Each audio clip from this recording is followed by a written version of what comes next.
Welcome to Eagle Spire Gaming. I'm your host, Crown. Today is September 2nd, and we are talking about terrain. We got a lot of buildings to cover, so let's get started. This is the second part to our starter's guide to Legions Imperialis. Today is about terrain. But first, before I get started on anything else, I just want to thank everybody who watched the previous video. I'll put a link to that in the description for this video. But that quickly became my my most watched and my most liked video. So I appreciate all you guys for that. Helps motivate me and keep me going. If you like this video, feel free, comment, like, subscribe, all that stuff. Lets me know that this is interesting to people, and I will keep making these videos. As of the previous video, I mentioned that nothing was really in an order. Nothing needed to be in a hard order, strictly speaking. And that goes with this one too. Feel free to get your terrain as you're going through any of those. You don't need to finish everything there before you get started, if you even need to get your terrain, as some of you will have access to either a friend who already has the terrain, or your local gaming store will have terrain that you can use as well. Some of you might not have that luxury, or might just want to get your own stuff, and that's where this video comes into play. But there are going to be other parts to this, to making the layout of the table and setting up your map, that may still find interest to you, even if you don't need to make a single purchase. And that said, you don't necessarily need to buy GW's terrain to play a game of Legions Imperialis. You can make your own, or you can buy something else. There are a number of other manufacturers that make other things. I like the way the GW stuff looks, so that's what I've been using. But I do have some plans and goals to make my own stuff out of some cardboard, plastic card that I have laying around, and even some kit bashing through some other remnants of other kits that I have. Now, terrain is a very important thing to have, to keep in mind for your games, as it is the third army on the battlefield. How you place, where you place each individual piece and their shape and size are going to change how the game is played entirely. If there is a large building in the center of a map, that may be a target for players to go for, to advance upon, whereas if there was a large impassable terrain feature, such as some cliffs, just giant pile of rubble, anything like that, a giant pit, that is going to be something players now have to go around instead. So where you are placing your terrain and that size and its height and shape, that is all going to play a big part in how each game plays. That's not to say that every game should be played the same. You should do different things with it, and I'll show you some of that here in just a second. So today I'm going to show you an example table layout with some flaws to said layout, as well as some solutions on how you can fix some of those problems. I'm also going to show you, I'm going to go over how much each kit that GW has costs, and how much table one of those kits will cover. And this will help you plan out any purchases that you want to make. We're going to go over thoughts on the disbursement and the spacing of the individual buildings, how we can use a very dense layout or a very sparse layout to create different battlefields, how those individual kits build, building them as the instructions have, or putting them together in new and exciting creative ways. So here we have a 5x4 table. This is what the rules tell us that we should be playing on. On it, I have started off with a playmat, a 4x4 playmat. And you can see down here where I put the Legions Imperialis city street tiles down. And I have 2 kits of those. That makes 3 feet by 4 feet width and depth. And where it comes down to here, the mat ends here, so I just added that extra, added a tile down here for that extra foot. And then I built from right to left, and we put down a set of the Legions Imperialis Administratum sector, That kit covered all the way up to here. I then put down the Manufactorum sector. That covered this row here. And we put down a Ruins kit. All of this is just one kit of each individual box. So this is an example layout of how you could set up your table. And as you might be able to pick out, there are some flaws here. In games of 40K or 30K, you will have what is called Planet Bowling Alley.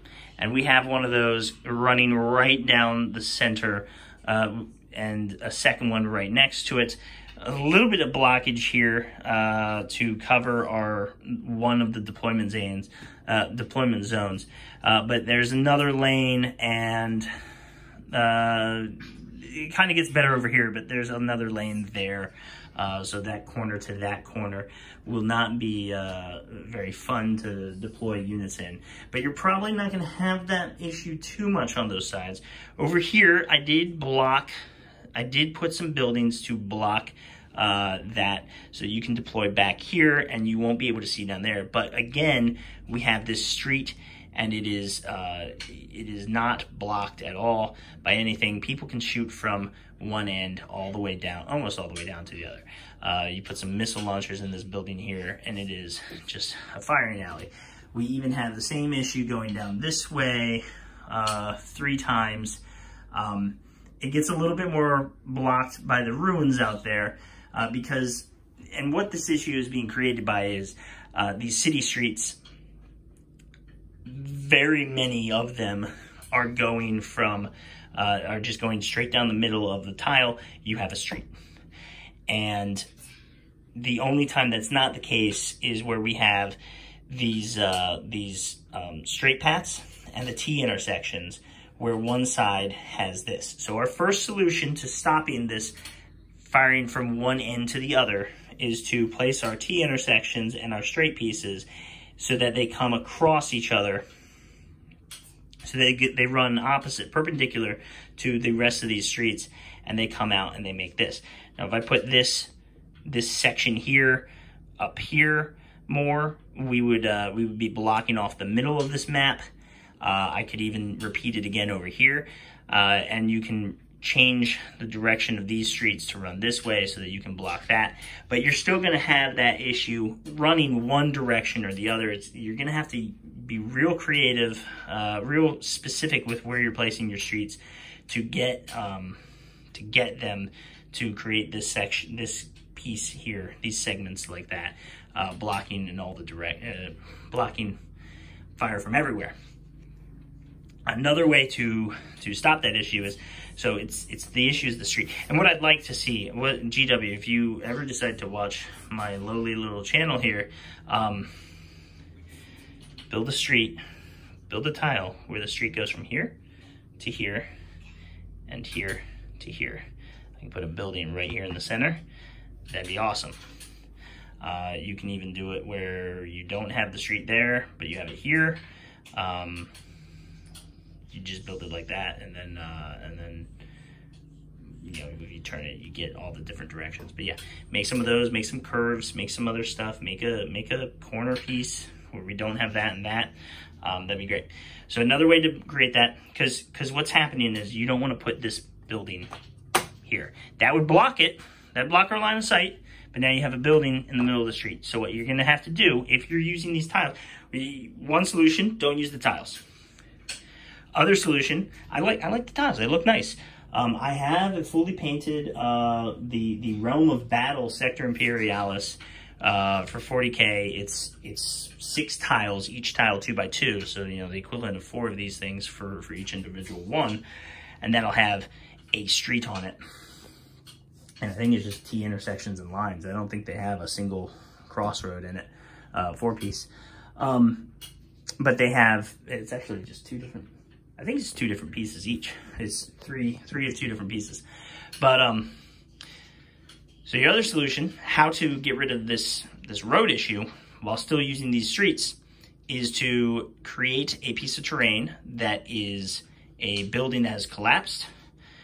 So you get some plastic card, and you make a section and you put some collapsed building on it. It's not going to be pretty because you put like a bit of a ruined building and then the overspill, and then in that overspill you're going to need some height. So and with these size buildings, there's just not that much height that's going to be falling down into it. So you'll have to you make some bigger buildings. We'll come to that's a surprise for later. Don't look at that. This stuff can fall down, and that would be good too. But put some vehicles in that. Get some extra rhinos. 3D print some stuff, or get some Titans. Titans come with some extra armor pieces. You can put those in. You can get a little creative with various pieces of plastic card, or you can hack up you can get an entire extra kit, and you can make several different pieces for that. I've even seen online some destroyed Titan bits that are like the legs and stuff, where the legs are standing there after the explosion. So you put that kind of stuff on a base. That can go in the center of a street, and that'll work. You can use, these ammo crates. They go and, those scatter everywhere. And this kit comes with some ammo crates that are half buried in rubble already. So get yourself put those on some rubble. Couple of different ways to block the streets. The third option for blocking for dealing with this firing lane, because the issue with this is you set something up down there and it can shoot anything that comes in here all game long.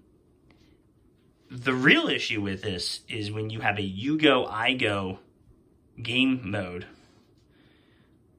where your entire army goes before your opponent, or one player's army goes entirely, moves, shoots, everything before the opposing player. That's when you don't want to have somebody down there firing off down here and blowing up your tank. You don't want to have a bowling alley, flat, barren landscape, because all of your stuff is going to get shot at before anything else happens.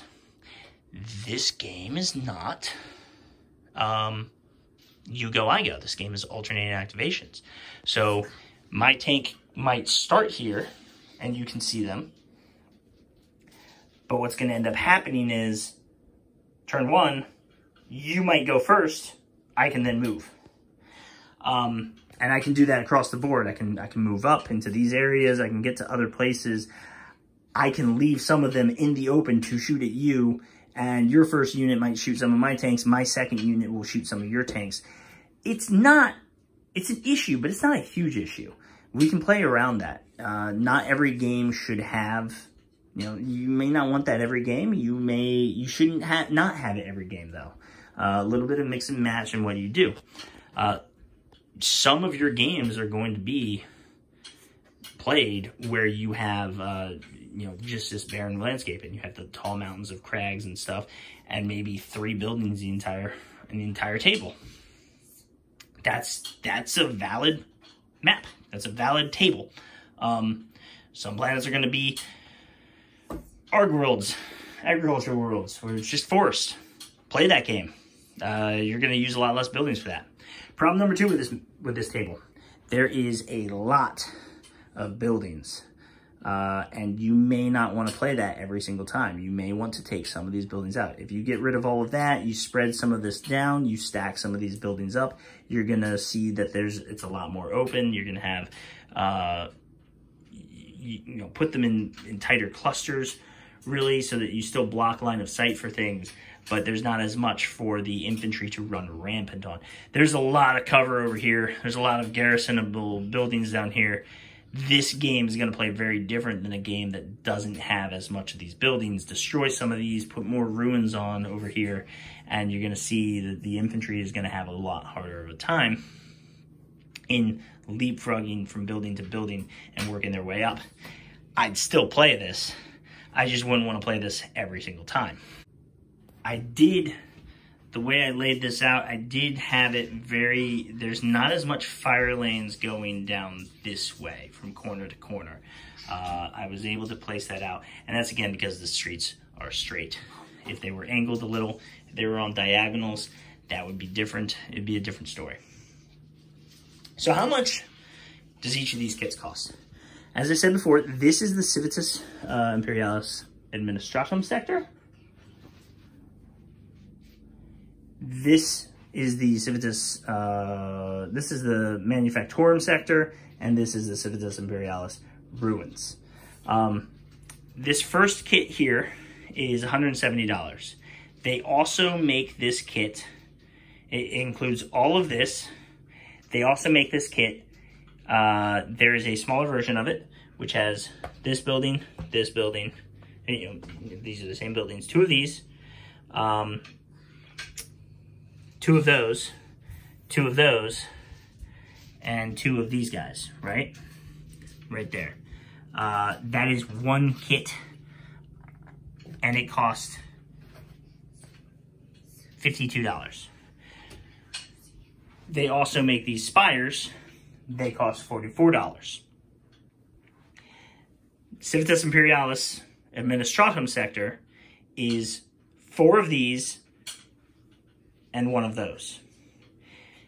All combined, that is, if you were to buy them individually, that is $254. If you buy them all as one thing, you are only paying $170.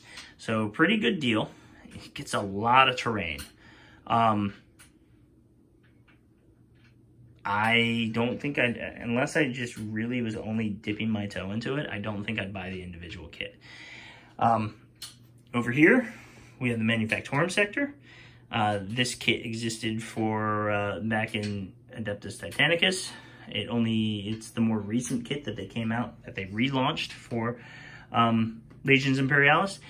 This one is only $65, and it's got a bunch of these things. You can put them as individual pieces.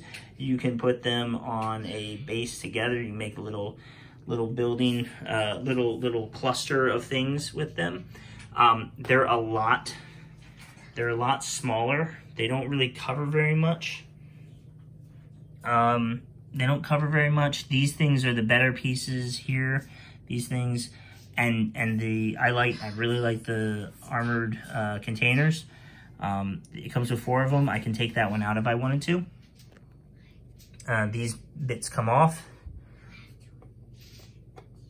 These other buildings actually come with a piece where I could attach that to it. I don't have any of them out because I use them for those. It comes with some of that stuff. Good for scatter terrain. This is the weaker kit. It does provide a different look to everything. I like the scatter terrain it comes with. You can take these, you can put them on this other stuff. It makes a very different build. It makes a very different looking city, but it just doesn't come with as much as what you're getting, what you're paying for. The ruin sector over here, a lot of stuff to it. A lot of stuff going on over here, and a key part of this game is you can destroy those buildings. You can garrison those buildings, and you will have infantry inside of them shooting out of them, and then you will have tanks and bombers and titans come up and blow those buildings up, and you take them off of the table and you put these on the table. So very, very good kit to have. A lot of this terrain, a lot of this little scatter terrain, or even the main buildings, looks great on Titan bases for scenic bases. So something important to have. Here's something you can put on the you can put over here. You can set up some barricades. Good stuff to have all around. The box does show you the back of the box. This is the back of the box right here. And that shows you this building here is the same as the one on the left that I can't reach. This building here is the same as I'm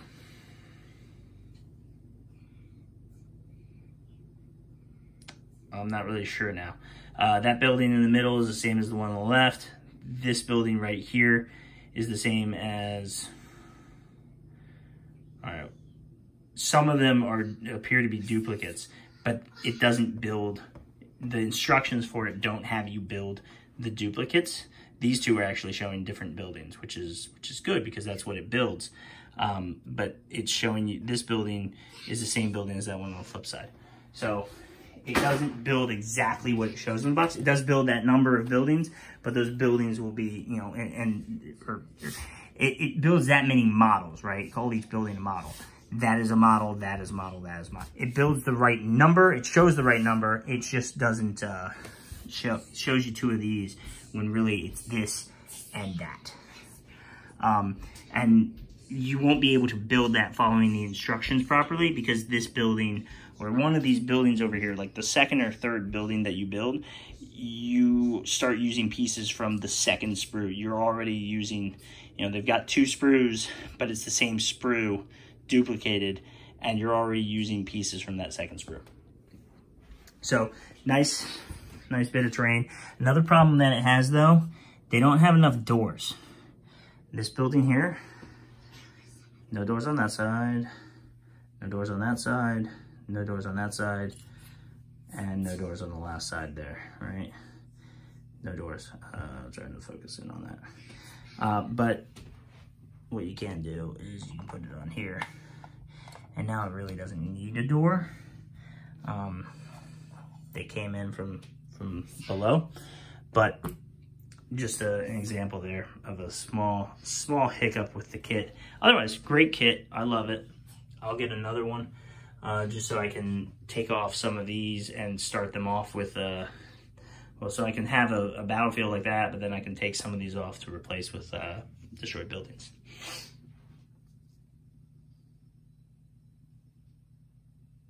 So we kind of started to talk about this a little bit, but disbursement of the table, I really already covered this, but you don't necessarily want to have all of these things spread out like this, not spread out like that, you know, so tight. You know, maybe pull some of these things off at the start for some games. Don't use all of it. Get rid of all that, spread all of this down a bit so that you've got more space for your tanks and your titans. This is a very infantry favorable setup, in my opinion. So pull some of them off, or just acknowledge that you're going to need infantry to support your tanks. You know, communicate with your opponent before you play the game. This is a friendly game. This is a very this is a social game. This isn't Halo Online on Xbox Live back in 2003. Oh wait, no. Halo 2. Halo 1 wasn't online. Oh god. I messed up. Alright. And then, yeah, so how they build. I just stopped the video by mistake by hitting a button. I built half of this kit, half of the Imperialis kit, with, as the instructions said. And it comes with 2 builds for it, right? It tells you that you can build this or you can build that. I did half like this, and then I started to do half like that in the second kit, in the second loadout. But the second loadout, so this was one, and then that was, it's really got 3 different buildings to it, right? Or 4, well, 3 different size structures that you build.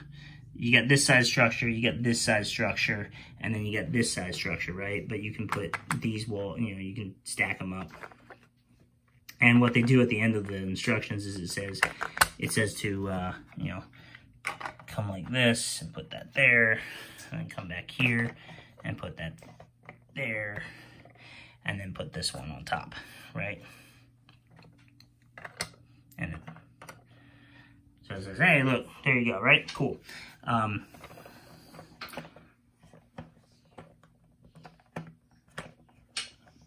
They snap together a lot better with 2 hands. I'm using 1 hand, so it's making it difficult, but you get the idea.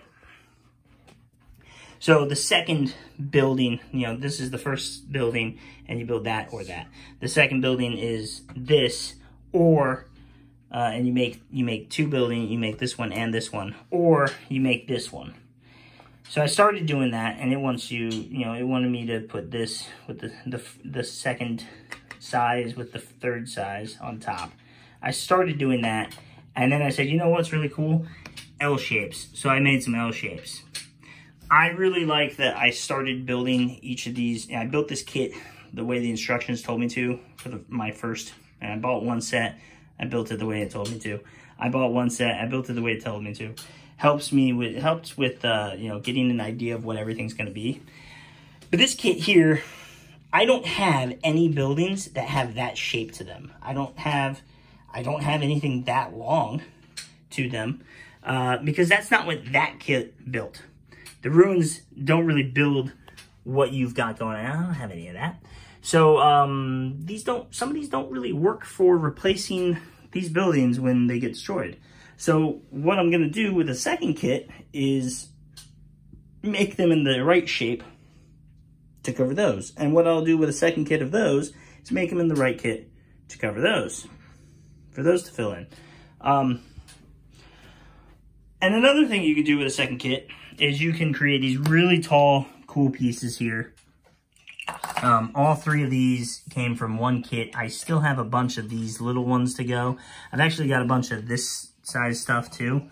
The issue just became I used so many of these that I ran out of. I used them all there, all of that, 2 layers there, this entire base and that tower.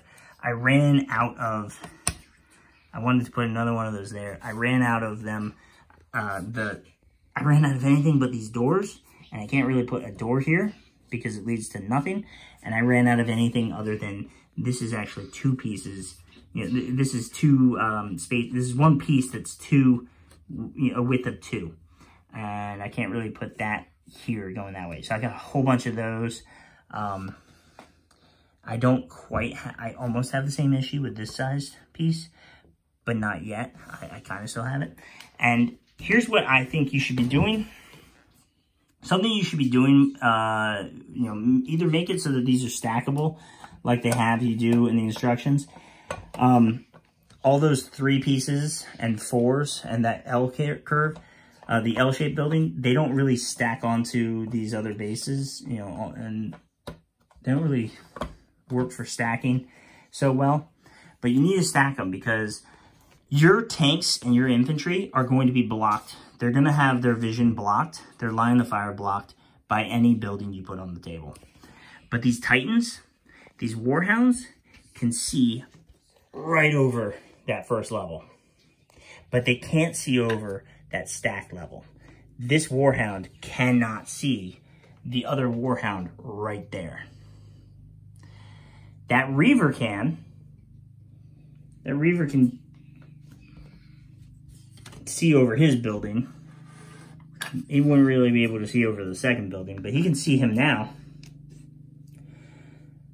But he wouldn't see him from behind that second set. So by mixing some of these into the table, you're going to have, you're going to block out some, your small guys are going to have a lot larger blocked out area, a lot, much greater reduced fields of fire, but the Titans the Warhounds are going to have more fields of fire. And the Reavers are going to have even more fields of fire.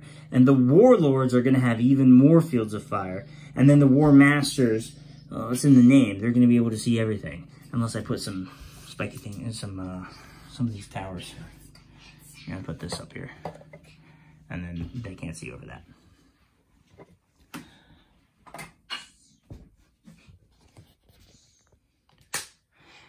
So that's what I'm doing with these guys. Making them so that they stack up a bit better. Making some different size shapes. Making some larger structures that we can use. And they can kind of mix in with the table.